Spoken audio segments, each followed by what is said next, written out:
Greetings, everyone. It is Monday, January 29th, 2018, at roughly 10:35 in the morning. And I'm up here at the old homestead in Charlton because I had a request to make a drone flight over the old campground.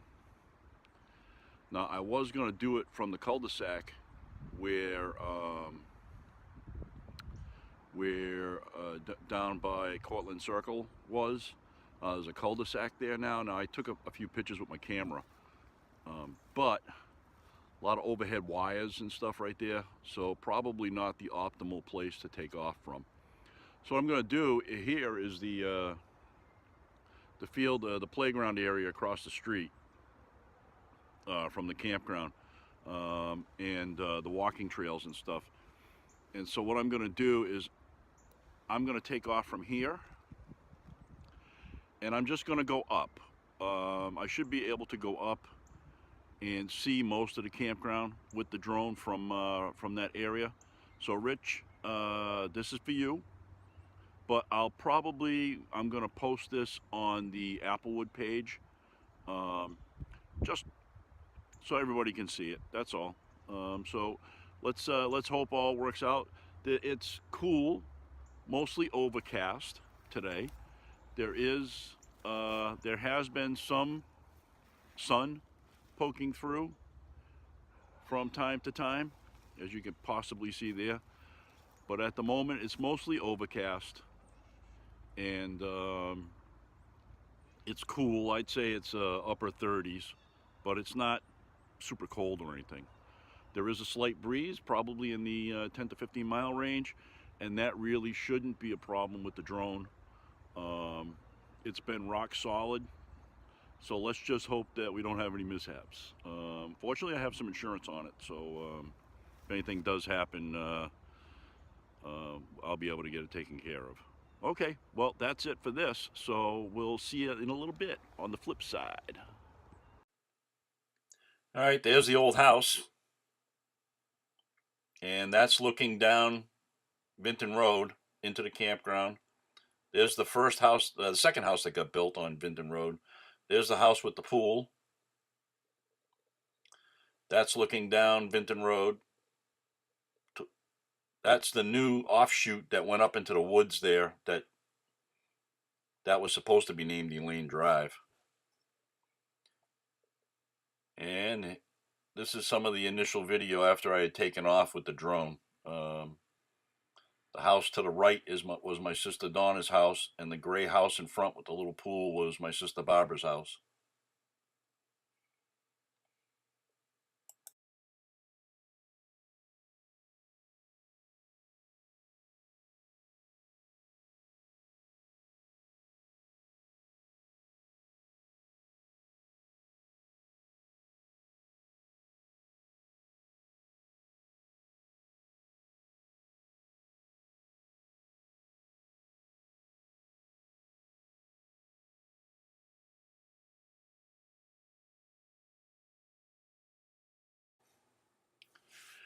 Hey everybody. So I'm watching this for the first time along with you. I might at some point make some cuts, but I'm just rising up here. I have these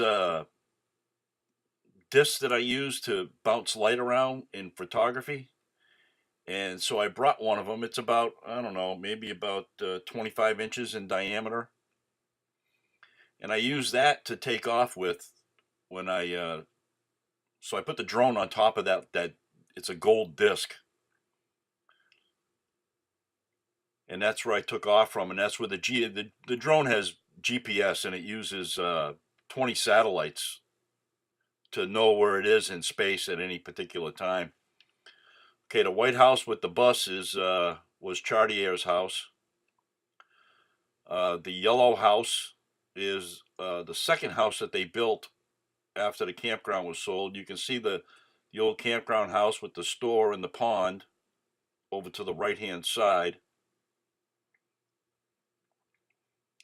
And now we're heading down. You see the pool. That was the first house that was built once the property was sold.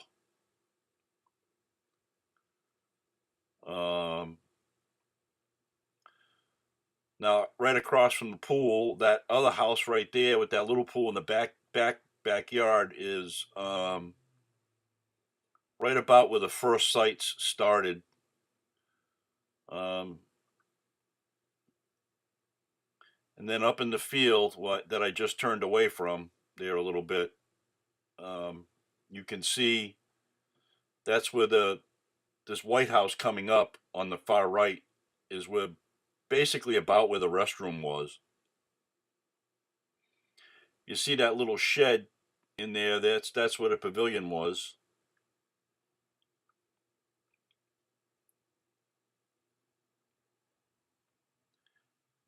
And the cul-de-sac is basically about where Cortlandt Circle used to be. We're turning away. Now that whole road was supposed to be named Elaine Drive. Oh, now I'm panning over. You can see my old house over there. Just barely see it through the trees. Just panning around a little bit, getting a look. Back down the King Road. Yeah, so the end of that cul-de-sac right there is that road was supposed to be named Elaine Road, and they changed it, and I'm actually kind of upset about that because that should not have happened.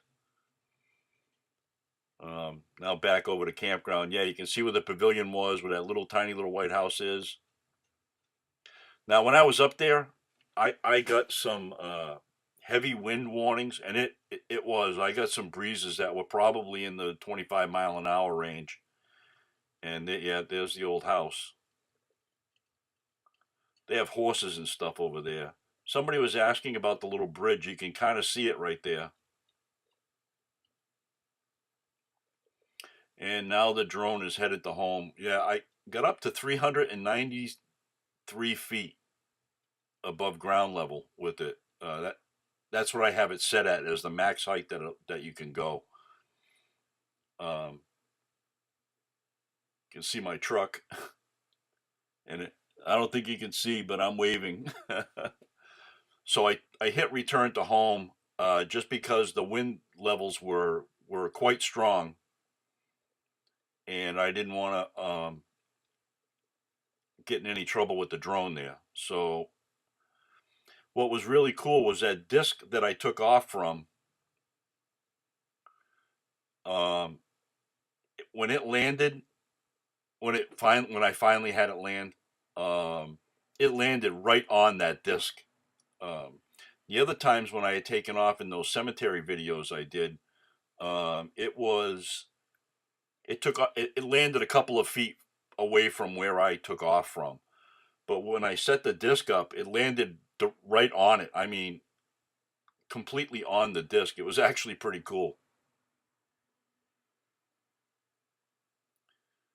Yeah, we're coming in here, but I stopped to hover and I played around a little bit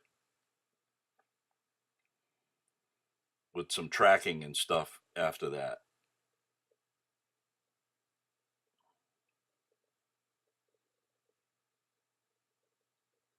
And there's the disc right there that you can see in the bottom of the picture. I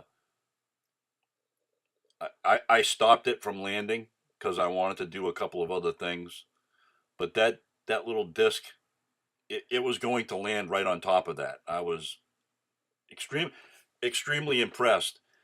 It's actually pretty impressive how stable that the flight of that drone was up in the air with heavy winds. All right, and we'll see you later, folks. Bye-bye.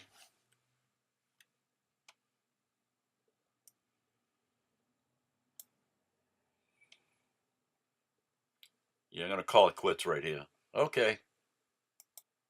I do want to add one final thing here. Take a good look at my hat. That's the championship hat from last year, and it's going to be that again this year. I'm just waiting to get my new gear after the Super Bowl. I want to just say, go Patriots and crush them Eagles. We've done well against birds so far, so we should be okay. Bye bye.